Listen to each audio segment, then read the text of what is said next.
In science, every day we challenge our beliefs. That's how science works. Most people think science works the other way around. But in fact, what you want to do when you come into work every day if you're a scientist is you want to prove all your colleagues are wrong. Because that's the way you get famous. And in fact, the key thing, as Richard Feynman would say, that what you try and do if you have an idea, if you're a scientist, is you have a theory, and you try and prove it right, but you try and prove it wrong. You try and spend more time proving it wrong. Because, first of all, the easiest person to fool is yourself.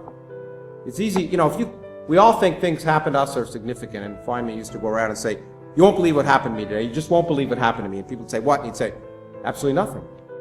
Because we all believe when something happens to us, it's significant. It has some cosmic significance.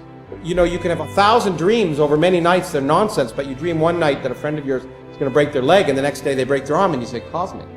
You don't realize accidents happen.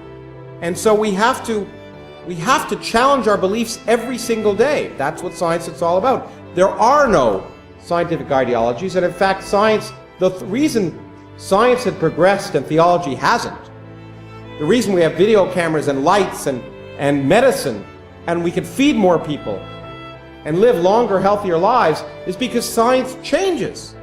The great thing about science is there are no unshakable truths, and we don't even believe anything. We force the way we view reality to depend upon the evidence of reality. So if you don't challenge your beliefs, you're never learning. You're never questioning yourself. And so I hope that every student at one point in their life has the opportunity to have something that is at the heart of their being, something so central to their being that if they lose it, they won't feel they're human anymore, to be proved wrong. Because that's the liberation that science provides.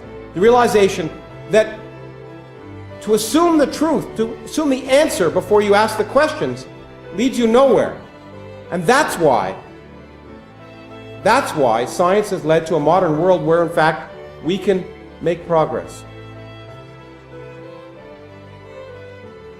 And so I actually feel very strongly that while science per se may not provide the direct consolation, it can and it should provide a spiritual, not only wonder, but it should provide a spiritual consolation. We are so lucky to be alive today and endowed with a consciousness where we, for whatever fortuitous reasons, on a random star in a random galaxy in the middle of nowhere, we are able to evolve a consciousness, live on a relatively quiescent planet. And so I actually think science can provide a real consolation by saying, look, once you accept reality, it's liberating.